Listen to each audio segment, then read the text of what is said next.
Good morning. Thank you so much for joining us today for the MNsure webinar. My name is Katie Bull, and I'm an Agency Relations Account Specialist at Second Harvest Heartland. Today, we are pleased to have Bethany Schneider, MNsure Director of Grassroots Outreach, presenting the webinar for us. Before we get started, I just want to cover a couple of quick housekeeping details. Your lines are all muted, so you don't need to worry about any background noise. If you have questions during the presentation, please feel free to enter them in the question box. This is located in the control panel, which is that box to the right of your screen. We'll also have some time at the end to answer questions. If you'd like to ask a question out loud, you can click on the hand icon and we can unmute your line. You can also contact your account specialist after the webinar if you have additional questions, and we'll also be providing a copy of the PowerPoint. This webinar will be recorded and accessible on Agency Zone within the next week, and we'll also be sending out a follow-up email with a link to the presentation, as I mentioned, and any additional resources. So now I am going to go ahead and turn it over to Bethany.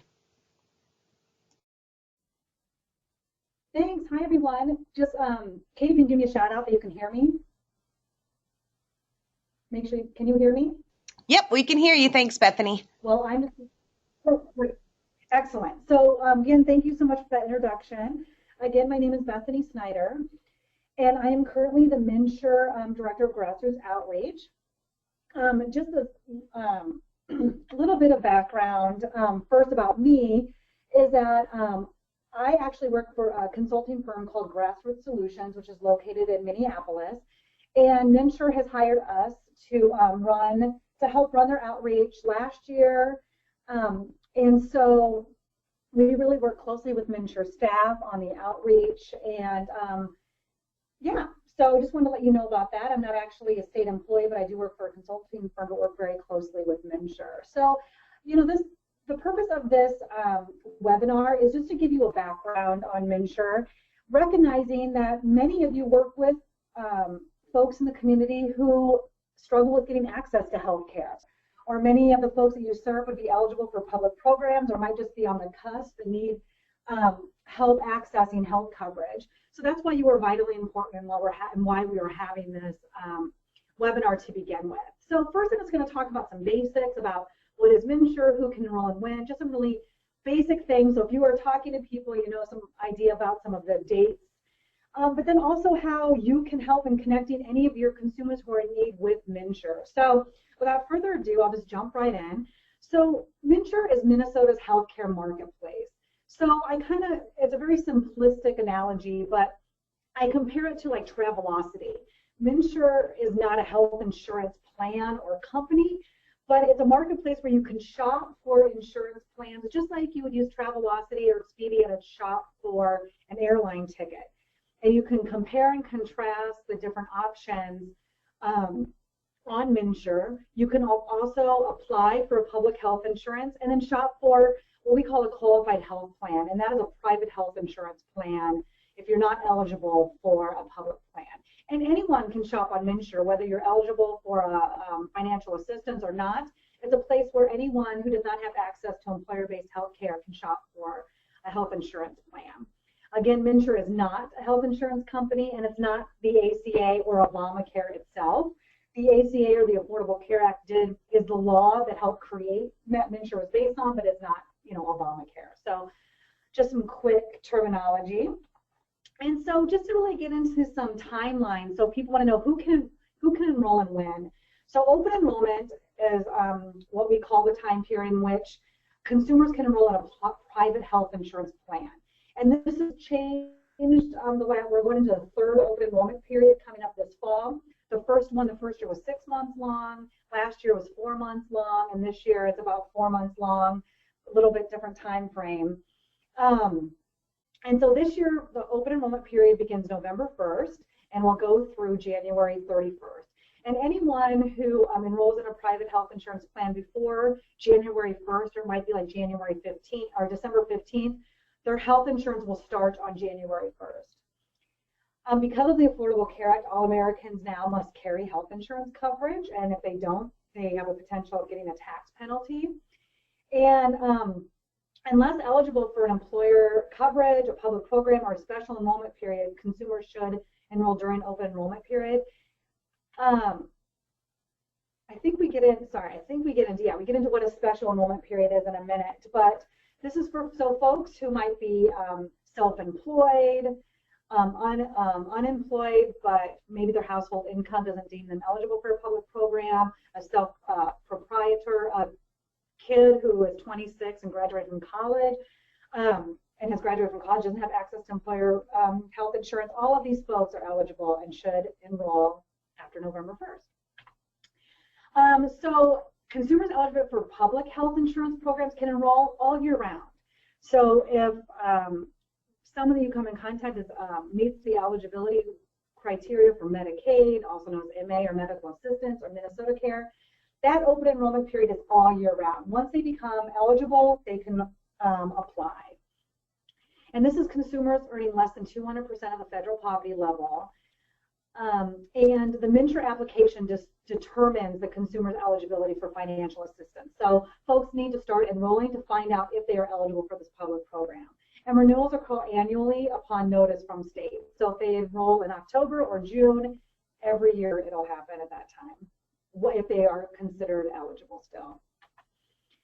So these are the special enrollment periods are for folks. It's a 60-day window of time, beginning at the date of loss of coverage and when consumers can enroll. So, so for example, this could be triggered by a loss of job, a marriage, a child giving birth to a child, permanent change of address. All of these things would be considered a special enrollment period, and folks have a 60-day window to enroll. So who should take action starting November 1st? First, any uninsured Minnesotan. So if you have folks that you're working with who don't have health insurance, if you think they'd be eligible for a public program, any time of the year they can see if they are eligible, and if they are eligible for a private plan, they'd have to wait till November 1st to enroll. Folks who are insured, whose coverage does not meet the ACA minimum essential coverage. And this is a little more technical, but there's lots of information on MNsure's website about this. MNsure Marketplace, current MNsure Marketplace enrolled consumers who need to renew their plan November 1st, and then current MNsure Marketplace enrolled consumers who would like to shop or enroll in a new plan. So all of these things can take place between November 1st and January 31st. So why should folks use MNsure? Well, first of all, MNsure is the only place where Minnesotans can receive financial assistance in the form of an advanced premium tax credits. So this is folks whose income is between 200 and 400% of the FPL, who don't qualify for a public program, but qualify for a private health insurance plan and can get financial assistance. The only way they can find out if they get this financial assistance is through MNsure. They have guaranteed renewability in a plan, even if that same plan is no longer available. And this is the most important thing, folks can get free expert in-person assistance through the use of navigators and brokers. I'm going to get into a little bit more what navigators and brokers are, but we found that many folks need help enrolling in a plan. We know this great access to health insurance is new for many folks, and they might not have experience enrolling in a health insurance plan. And it's complicated. Healthcare is super, unfortunately, complicated. So we have free expert in-person assisters who can help folks navigate that process. So there's a lot of different ways to connect consumers to MNsure, that consumers can connect to MNsure. So first is through MNsure.org. That is the first place we encourage folks to go. On MNsure.org, there's a ton of information, but specifically, you can see there's a sister directory that has a directory of the navigators and brokers across Minnesota. Again, these are trained and connected assisters who are free. Again, there's the online assister directory, and there will be, starting with open enrollment period, an online events calendar. So many of these assisters have enrollment events across the state. And I'll get into that a little bit more about what that means. So these are a little bit about navigators. So navigators are trained individuals based in trusted community organizations. They do not charge for their services. They are not employed by the county, state, or MNsure. They are not insurance agents or brokers. They are based in community-based organizations. So for example, a few agencies of Second Harvest Heartland, like the Lutheran Social Services, they have a navigator, someone on their staff trained as a navigator. We have Pillsbury United Communities, many community clinics like United Family Medicine, ARC Twin Cities, NAMI, all of these community-based organizations have navigators on staff, and there's a list of them on MNsure's website. Now, the thing with navigators is they cannot recommend a plan or carriers, but they can help people understand the difference. So if someone is working with a navigator and they find out they are eligible for a qualified health plan with financial assistance, a navigator can't say, well, I think this Blue Cross Blue Shield plan is better for you, or this Health Partners plan. They can just lay out the options, and the consumer will have to decide, which is a key difference between a navigator and a broker. So again, many navigators have enrollment events across the state. Specifically, they have them all year round, but it really gears up during open enrollment. They will be in libraries, in markets, all different places where they might interact with the public who needs health insurance. And these are great ways during open enrollment. You can find this online calendar, and if you have consumers who need help, you can look up and say, oh, there's going to be an enrollment event taking place next week. I encourage you to go, or obviously you can connect them directly to an assister in the area.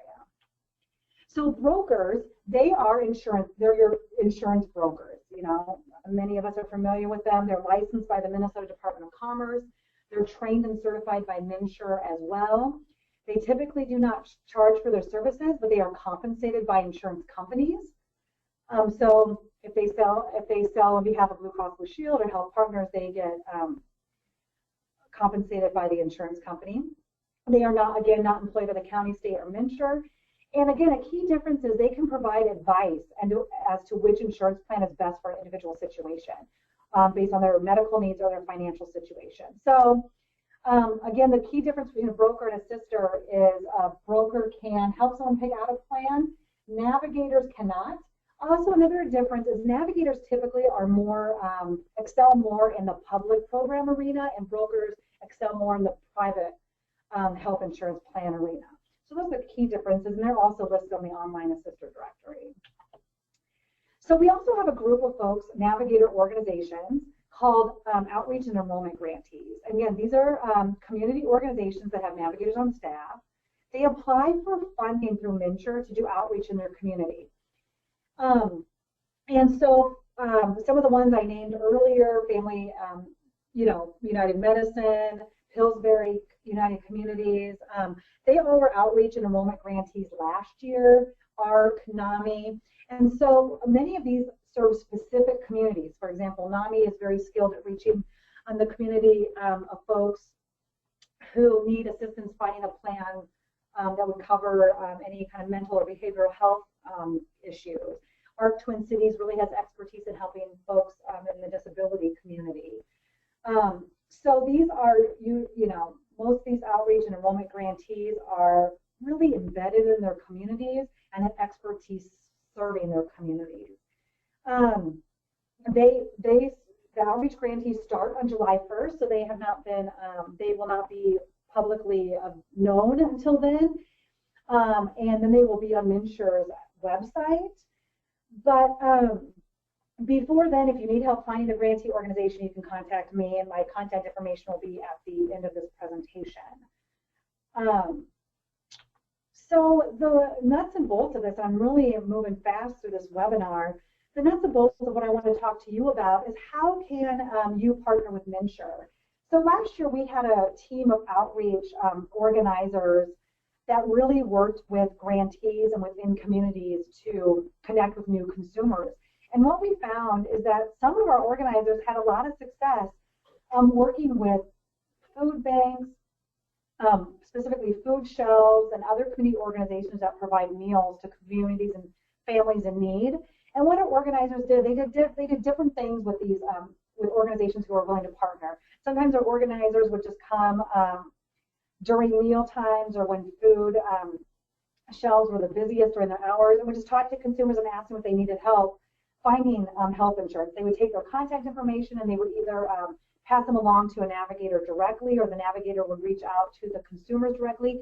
The organizers would bring a navigator to specific times that the food bank was willing, and they would just set up shop and talk to consumers as they were getting services from your providers, and really either took down their contact information to follow up with them later, or actually did enrollment events on site, enrolled people on site in healthcare. So there's a lot of different ways and that we feel that you could partner with MNsure. And again, I just want to underscore the vital role that you play in your community in helping connect community members to MNsure. We know, and you know this better than I do, as you're the experts, that folks in need have a lot of barriers to getting healthcare coverage, and we really want to work through you to help eliminate those and make it really easy for you. So there's a few different ways if you're interested in partnering with MNsure, and we would expect you would do this in coordination with a MNsure staff person or with a grantee. It'd be never something you would do alone. One would be, again, organize an enrollment or informational event on site. Publicize it to your consumers and let them know that a MNsure representative is going to be there a certain day.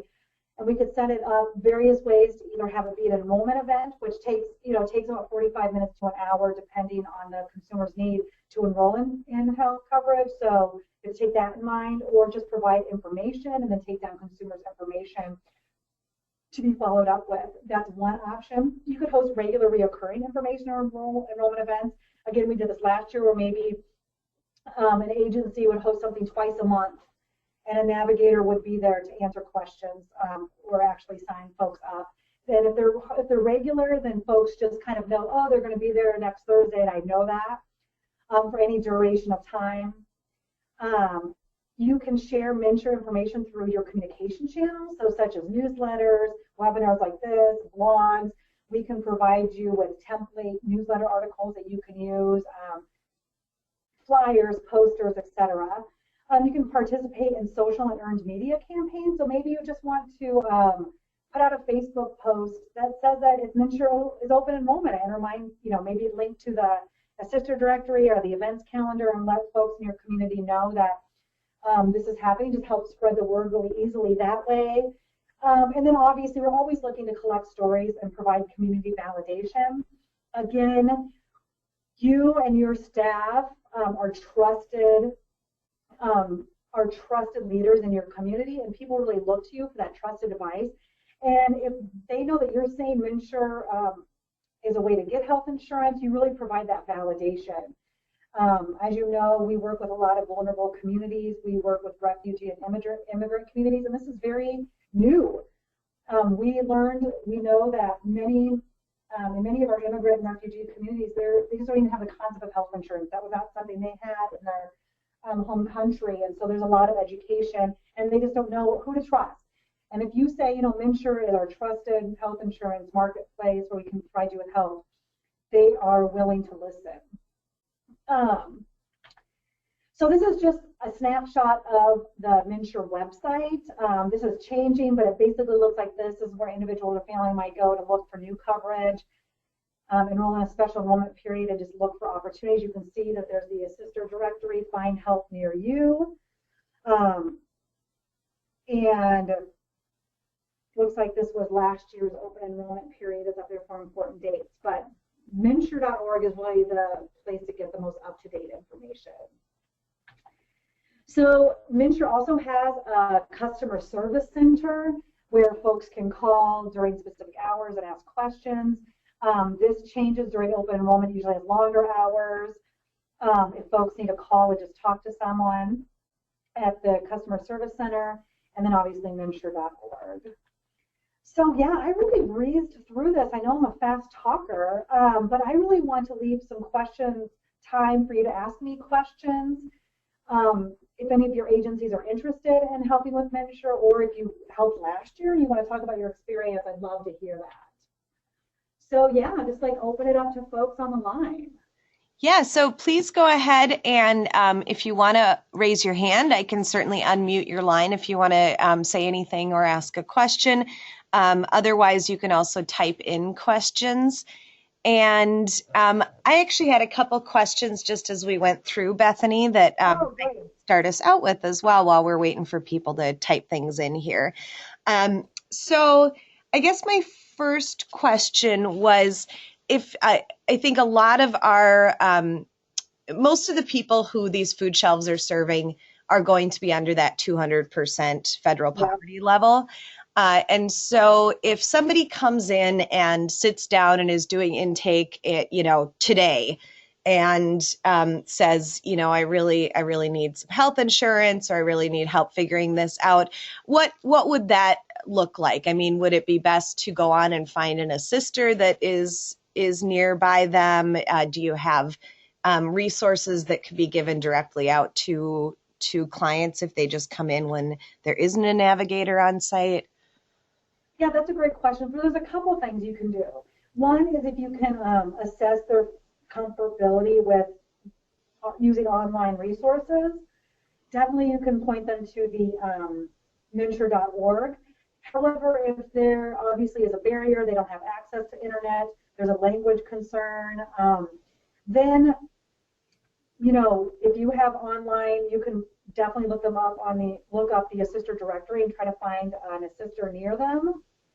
You can also call MNsure, the customer service line, and ask for an assister near them and ask for a navigator. And I can also, if you reach out to me, we can send you brochures. They might not be updated yet.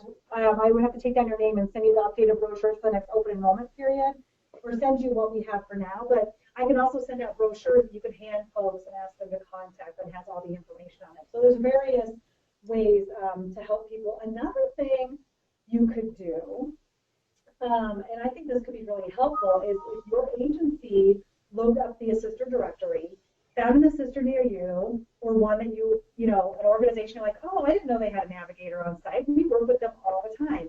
I would contact that navigator and say, hey, can we just have a relationship?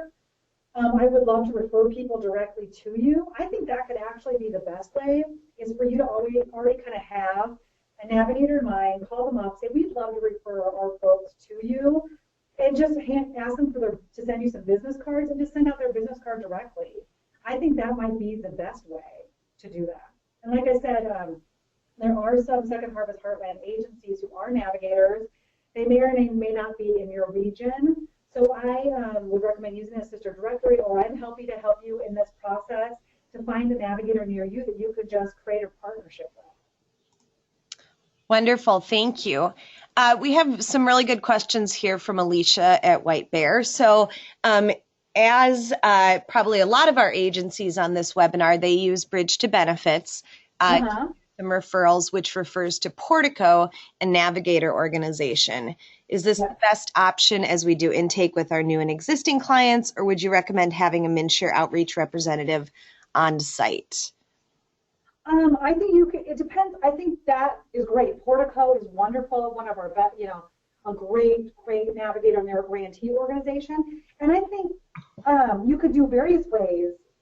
It's not either or. I think it could be an and. Referring folks to Portico, but also reaching out to Portico and saying, we'd love to do something on site one day or once a month during open enrollment, or whatever that might look like for you. And I know that Portico would be very interested in doing that. So that's also, you could do that both ways, I would say. Okay, and that kind of leads into our second question, which was around if they do want an outreach person on site, it sounds like they can either contact that organization directly, or they could contact you for assistance in finding somebody. Is that correct? Yep, that's exactly right. And I would, I am obviously super excited to help folks, but I'd want to talk to you, like, who are some, if you look in the assister directory, maybe you'll see organizations that you already work really closely with, and you're like, oh, again, I had no idea we work closely with this organization. This is really a natural partnership for us. And if you can come to me with that, I can help bridge that discussion with them. Or if you don't see anyone that really you think fits your needs, have that discussion with you to find someone. But I think that's a great option in the role that your agencies play, is really just having that, knowing already who those trusted organizations are that you can just refer people to and let them know. Great. So another question, as far as having somebody on site as an outreach person, is it your thought that that's kind of targeted towards right before the enrollment period starts, or is this something that agencies would do year round? So that's a great question. So you could do this you could do this any time in the year. The reason that a lot of our activities are really during open enrollment is because that's when we leverage we have a media campaign and an advertising campaign, and just the level of visibility of MNsure is increased. So even people who are on public programs, they start seeing things, MNsure can't advertise all year round, unfortunately, because they have budget constraints. So they really focus on that open enrollment period to maximize their resources. And so people just start hearing about it more. So even if they are eligible for a public program, most people are like, oh, MNsure, that's right, that's happening now. So that's why a lot of the activity just takes place during then. And that's actually, honestly, when a lot of folks get enrolled in a public program, even though they are eligible year round. It just people start hearing it as a surround sound effect. So you can, there's a couple ways you could do it during open enrollment period, because you're going to be able to leverage kind of just that surround sound effect that people are hearing about it. But then also recognize that some of our navigator organizations get extremely busy. So I think it's really, if you have an organization like Portico that you have a relationship, just ask them, say, we'd love to do an event. Would you prefer to do this with us during open enrollment? Would you prefer to do it this fall before open enrollment? And really ask them. They might say, oh, yeah, let's do it this fall because we get so slammed during open enrollment, it's really hard. Or they might say, it's a really great time to do it during open enrollment because we can build on the momentum around us. So I'd really have that conversation with whatever organization you're going to be doing the enrollment event with. Great, thank you. So another question, are you still looking for agencies to be navigators or to be grantee agencies? And if so, how would they find out more about that? Oh, that is a great question. So the grantees request for proposals went out, I think, in April. And so that has already closed. So those are start during the state fiscal year, which is July 1st to June 30th. So that RFP is already closed. But I would expect that every March, April, if you're interested, to get on their mailing list. And you can take a look at this year's RFP. It's still online, so you can see kind of what they're requiring. It's changed every year because, MNsure is a brand new thing, and so they tweak every year. So I wouldn't expect the RFP to look exactly like it did this year, although they're getting kind of closer and closer to what they need. In terms of being a navigator, again, you can check that out on MNsure.org. I believe that's a year-round rolling application that involves some curriculum and obviously training and certification. So check that out on MNsure.org. And if that does not provide you enough info, I can contact me and I'll connect you directly with the navigator relations person at MNsure to answer your questions. Great, thank you. And I was just looking at the page right on the MNsure website, so I put the link there of where the assisters information. Oh, yeah. So, yeah. So I am not seeing any other questions at this point. So I think we can go ahead and wrap it up. And I just want to say thank you so much, Bethany, for presenting this for us. And as I said, this will be recorded. And so if you have other folks at your agency that you'd like to get this information, we'll get that link out to you and you can certainly share that. Thanks, Katie. And again, I really appreciate this opportunity. And again, I just want to I know I said this many times, but you and your organizations and your agencies are just so vital in connecting with these really vulnerable populations that experience many barriers and challenges to getting health care. And so thank you for doing the work that you do and providing a valuable service to Minnesotans. And we'd love to partner with you. So if you do, feel free to contact me, and I'm happy to think through options with you. So thanks again, Katie. Really appreciate it. Great. Thank you, Bethany. And I'll put your contact information in the follow-up email as well, so people don't have to worry about writing that down off of the slide here. So, all right. Thanks, everybody. Have a great day. Thank you.